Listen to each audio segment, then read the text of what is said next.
Hello friends, मैं राजकिशोर कुमार आपके अपने यूट्यूब चैनल ऑनलाइन तैयारी में आपका स्वागत करता हूं। जैसा कि आपको पता है, एंशिएंट हिस्ट्री क्लास चल रही है जिसमें आज हम लोग संगम काल के बारे में डिस्कस करेंगे।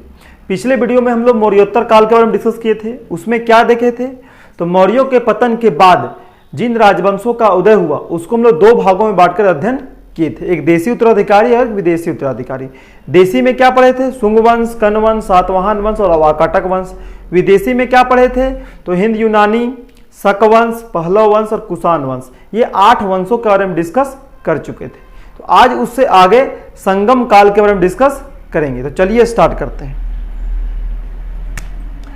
संगम काल, ये संगम क्या है तो समझते हैं। संगम का अर्थ कवियों के एक साथ आने के स्थल को, क्या है, बहुत सारे कवि एक साथ एकजुट होके एक साथ मिले, उसे संगम कहा गया। ठीक है, आगे इसको विस्तृत देखेंगे। तो कवियों के एक साथ मिलने का जो स्थल था उसे संगम नाम दिया गया। कवियों को एक साथ आने का स्थल का नाम क्या दिया गया, संगम दिया गया। और इस संगम काल का अर्थ क्या है, इस युग का अर्थ क्या है, तो दक्षिण भारत में तमिल कवियों द्वारा तमिल कविताओं की रचना क्या कहलाएगी, तो संगम काल। कहने का अर्थ है कि संगम का अर्थ है कि तमिल कवियों एक साथ एकजुट हुए, और संगम युग का अर्थ क्या है, तो तमिल कवियों द्वारा तमिल कविताओं की रचना का जो पीरियड है वो कहलाएगा संगम युग या संगम काल। तमिल कवि और तमिल निवास कहाँ करते थे, तो भारत के दक्षिण में तमिल कवियों द्वारा तमिल कविताओं की रचना की गई और उस युग को संगम युग या संगम काल नाम दिया गया। ठीक है, तो भारत के दक्षिण में तमिल कवियों द्वारा तमिल कविताओं की रचना की गई, उस युग को, उस पीरियड को 300 ईसा पूर्व से 300 ईस्वी तक, उस टाइम पीरियड को संगम का समय या संगम काल कहा गया।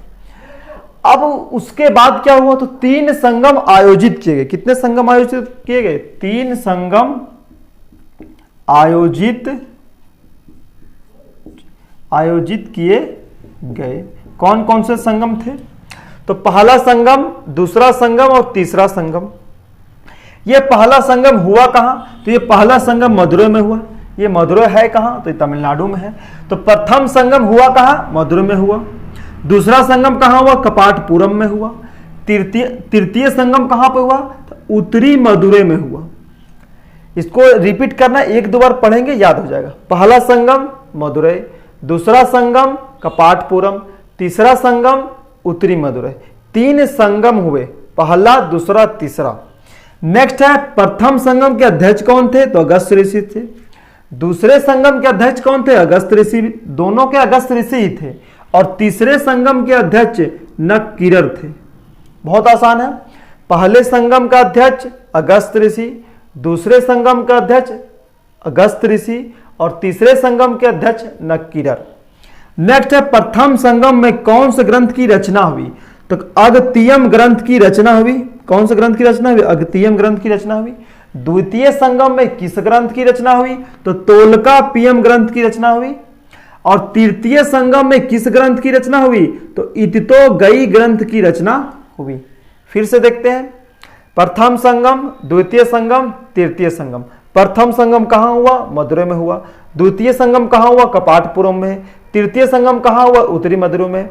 अध्यक्ष अगस्त ऋषि पहले का, दूसरे का भी अगस्त ऋषि और तीसरे का नक्कीरर। पहले में किस ग्रंथ की रचना हुई, अगस्त्यम ग्रंथ की रचना हुई। द्वितीय संगम में किस ग्रंथ की रचना हुई, तोलकाप्पियम ग्रंथ की रचना हुई। और तृतीय संगम में इतितोगई ग्रंथ की रचना हुई। और 3 संगम आयोजित किए गए। अब नेक्स्ट है, तो भारत का जो दक्षिण भाग था वो 3 राज्यों में विभक्त था। कितने राज्यों में विभक्त था, 3 राज्यों में। वही लिखे हैं कि भारत में सुदूर दक्षिण, मतलब पूरा निचला भाग कृष्णा नदी के दक्षिण, यहां पे कृष्णा नदी है जो मुंबई से निकलती है, तो मुंबई कृष्णा में कृष्णा नदी है। तो कृष्णा नदी के नीचे, तो कृष्णा नदी के नीचे 3 राज्यों में विभक्त था।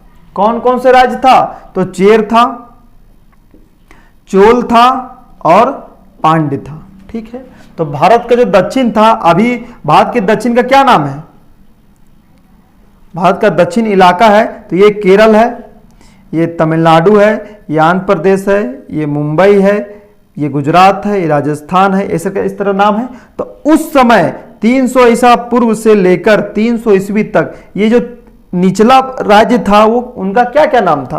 तो ये जो अभी केरल है वो चेर था, जो चोल है अभी वर्तमान में क्या है? तो मध्य प्रदेश है, ठीक है, सॉरी आंध्र प्रदेश है, और जो पांड है ये तमिलनाडु है। तो अभी वर्तमान में केरल, तमिलनाडु आंध्र प्रदेश है, परंतु उस समय भारत के दक्षिण 3 राज्यों में विभक्त था, चेर था, चोल था और पांड था। अब नेक्स्ट देखते हैं ये चेर, चोल और पांड की मुख्य बातें जो बहुत इंपॉर्टेंट है एग्जाम पॉइंट ऑफ व्यू से, उन्हीं बातों को यहां पे लिखा गया एक चार्ट के माध्यम से। तो समझते हैं, चेर, चोल और पांड्य, भारत के दक्षिण में 3 राज्य थे, चेर, चोल और पांड्य। वो कौन से? तो तमिल कवि के राज्य थे, ठीक है, जहां पे तमिल कविताओं की रचना की गई, ठीक है, सॉरी तमिल कविताओं की रचना हुई चेर, चोल, पांड्य में। अब चेर का अर्थ क्या है, चोल का अर्थ क्या है और पांड्य का अर्थ क्या है? चेर का अर्थ है पर्वतीय देश, चोल का अर्थ है नया देश और पांड्य का प्राचीन देश। तो चेर का पर्वतीय देश, चोल का नया देश और पांड्य का प्राचीन देश। उपनाम किस नाम से जाना जाता है चेर को? तो सबसे प्राचीन राज्य, निचले भारत के निचले मतलब भारत के दक्षिण में से सबसे प्राचीन राज्य चेर, उपनाम सबसे प्राचीन।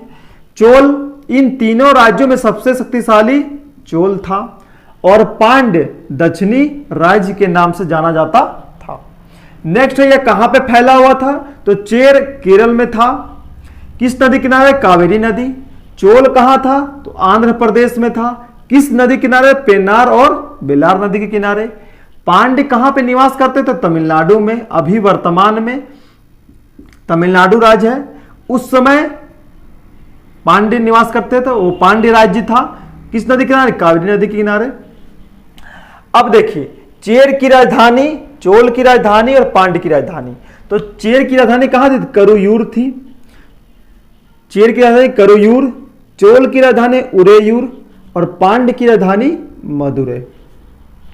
अब इसका राजकीय चिन्ह, इन तीनों राज्य का राजकीय चिन्ह क्या था? तो इन तीनों राज्य का राजकीय चिन्ह, पहला चेर का राजकीय धनुष, चोल का राजकीय चिन्ह बाघ और पांड्य का राजकीय चिन्ह मछली। पहले का चेर का राजकीय चिन्ह क्या है? धनुष है, चोल का राजकीय चिन्ह बाघ है और पांड्य का राजकीय चिन्ह मछली है। नेक्स्ट देखते हैं, प्रथम शासक चेर राज्य में कौन हुए? तो उदयीन हुए। तो चेर राज्य का प्रथम शासक उदयीन, चोल राज्य का प्रथम शासक उक्खप-हर्रे, पांड्य राज्य का प्रथम शासक नेडियोन, ठीक है। अब आते हैं प्रमुख शासक, कहने का मतलब चेर, चोल, पांड्य का शक्तिशाली शासक कौन हुआ? कहने मतलब एक किसी व्यक्ति का 4 बेटा है, तो 4 बेटा में चारों पढ़ लिख नहीं जाता है, कोई ज्यादा पढ़ता है, कोई कम पढ़ता है। कहने का मतलब चेर में सबसे शक्तिशाली शासक कौन उभर कर आया? तो वो था सेनगुटवन। कौन था? सेनगुटवन। इसने एक काम किया, क्या काम किया? तो पत्नी पूजा प्रारंभ की, पत्नी पूजा प्रारंभ की। और उस पत्नी पूजा को क्या कहा जाता था? वो कहा जाता था कन्नगी पूजा। कन्नगी पूजा का तात्पर्य है पत्नी पूजा। किसने प्रारंभ की? सेनगुटवन। किस राज्य के थे वो शासक? वो चेर राज्य के थे। कहां पे निवास करते थे? तो केरल में निवास करते थे। नेक्स्ट है, चोल का शक्तिशाली शासक कौन था? तो करिकाल था। इसने क्या किया? इसने श्रीलंका पर विजय प्राप्त की। श्रीलंका पर विजय किसने प्राप्त की? तो करिकाल ने प्राप्त की। किस राज्य के वंश थे? चोल राज्य के वंश थे। कहां पे निवास करते थे? कहां पे निवास? आंध्र प्रदेश में निवास करते थे। नेक्स्ट है पांड्य। इसके प्रथम शासक नेडियोन, और नेडियोन ने काम किया, क्या काम किया? तो समुद्र पूजा प्रारंभ की। तो समुद्र पूजा नेडियोन ने प्रारंभ की, पांड्य वंश के शासक थे। चोल राज्य के शासक करिकाल क्या किया? तो श्रीलंका पर विजय प्राप्त किया। और चेर का जो शासक था सेनगुटवन, इसने क्या किया? तो पत्नी पूजा प्रारंभ की। और उस पत्नी पूजा को क्या कहा जाता था? तो कन्नगी पूजा कहा जाता था। अब देखते हैं चेर, चोल, पांड्य को मानचित्र के द्वारा समझते हैं। तो मानचित्र के द्वारा समझते हैं। तो हम लोग चेर, चोल और पांड्य मानचित्र के द्वारा समझते हैं। देखते हैं मानचित्र के द्वारा। देखिए यहां चेर है, यहां चेर है, यहां पांड्य है और यहां पे चोल है। ठीक है, चेर हमारा केरल में है, चेर हमारा कहां पे, केरल में है। केरल में यहां के से केरल। पांड्य हमारा कहां निवास करे, तमिलनाडु में, यहां पर तमिलनाडु का राज्य है। और आंध्र प्रदेश में क्या है, तो आंध्र प्रदेश में चोल निवास करते थे। चेर की राजधानी धनुष और चेर का राजकीय चिन्ह, ये क्या है, राजकीय चिन्ह, ये क्या है, चिन्ह है। चेर का राजकीय चिन्ह धनुष, पांड्य का राजकीय चिन्ह मछली और चोल का राजकीय चिन्ह बाघ। चेर की राजधानी करयूर केरल में, पांड्य की जो तमिलनाडु में निवास करते थे, तो पांड्य की राजधानी मदुरै और चोल जो आंध्र प्रदेश में, एपी आंध्र प्रदेश, इसकी राजधानी उरेयूर। तो मानचित्र में समझ गया कि चेर, चोल, पांड्य कहां पे थे, तो चेर केरल में थे, पांड्य तमिलनाडु में थे और चोल आंध्र प्रदेश में निवास करते थे। कृष्णा नदी यहां पे नहीं लिखा है, यह है कृष्णा नदी। तो कृष्णा नदी के नीचे 3 राज्य थे, कौन कौन से थे, चेर, चोल और पांड्य। अब यहां देखते हैं कुछ इंपॉर्टेंट फैक्ट जो एग्जाम पॉइंट ऑफ व्यू से बहुत इंपॉर्टेंट है। संगम साहित्य, देखिए तमिल व्याकरण ग्रंथ, तो तमिल व्याकरण ग्रंथ का नाम क्या है, तो वो नाम है तोलकापियम। इस ग्रंथ की रचना किसने की, तो तोलकापियर। और ये तोलकापियर किसके शिष्य थे, तो अगस्त ऋषि के शिष्य थे तोलकापियर। और तोलकापियर ने ही तमिल व्याकरण ग्रंथ की रचना की और उस ग्रंथ का नाम क्या है, तो तोलकापियम। तो तमिल व्याकरण ग्रंथ तोलकापियम, इसके रचयिता तोलकापियर।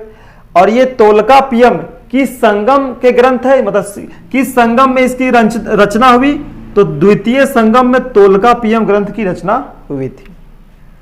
अब आगे देखते हैं तिरुकुरल ग्रंथ है, तिरुकुरल ग्रंथ ये क्या है, इस ग्रंथ में दार्शनिक विचार शामिल किए गए हैं। तो इस ग्रंथ में क्या है, तो दार्शनिक विचार शामिल है। नेक्स्ट है तमिल महाकाव्य। हम लोग का महाकाव्य क्या है, तो महाभारत है, रामायण है। तो उसी प्रकार तमिल महाकाव्य कौन कौन से हैं, तो शिल्पादिकारम है और मणि मेखले है। तो तमिल व्याकरण ग्रंथ तोलकापियम और तमिल महाकाव्य तो शिल्पादिकारम और मणि मेखले। जब इतने सारे ग्रंथ की रचना हुई तो भाषा कौन सी थी, तो वो भाषा तमिल थी, क्योंकि भारत के दक्षिण में तमिल राज्य थे। वही तमिल राज्य 3 भागों में बटा था, चेर, चोल और पांड्य। तो स्वाभाविक है भाषा तमिल होगी। और जब भाषा तमिल थी तो लिपि कौन सा प्रयोग किया गया, तो ब्राह्मी लिपि का प्रयोग किया गया। भाषा तमिल और लिपि ब्राह्मी। संगम साहित्य के पिता कौन कहलाते हैं, तो अगस्त ऋषि कहलाते हैं। ठीक है, तो यहां देखिए कुछ इंपॉर्टेंट फैक्ट। और यहां मानचित्र के द्वारा हम लोग समझे कि चेर कहां, केरल में, पांड्य कहां, तमिलनाडु में और चोल आंध्र प्रदेश में। ठीक है, कुछ इंपॉर्टेंट फैक्ट। तो संगम काल से एग्जाम पॉइंट ऑफ व्यू से इतना ही इंपॉर्टेंट है। चेर, चोल और पांड्य कहां कहां निवास करते हैं, राजधानी क्या है इसकी और चिन्ह इसके क्या है। बेहतर आपको अच्छी तरीके से समझ में आ गया होगा। तो आपको वीडियो कैसी लगी, अगर आपको वीडियो पसंद आया तो वीडियो को लाइक करें और वीडियो को ज़्यादा से ज़्यादा दोस्तों को शेयर कर दें और चैनल को सब्सक्राइब कर लें। वीडियो बनाने में बहुत ज़्यादा मेहनत लग रही है, तो थोड़ा वीडियो को देखें और वीडियो को ज़्यादा से ज़्यादा दोस्तों को शेयर कर दें, चैनल को सब्सक्राइब कर लें। फिर मिलते हैं नेक्स्ट वीडियो में, तब तक के लिए बहुत बहुत धन्यवाद। लव यू ऑल, जय हिंद।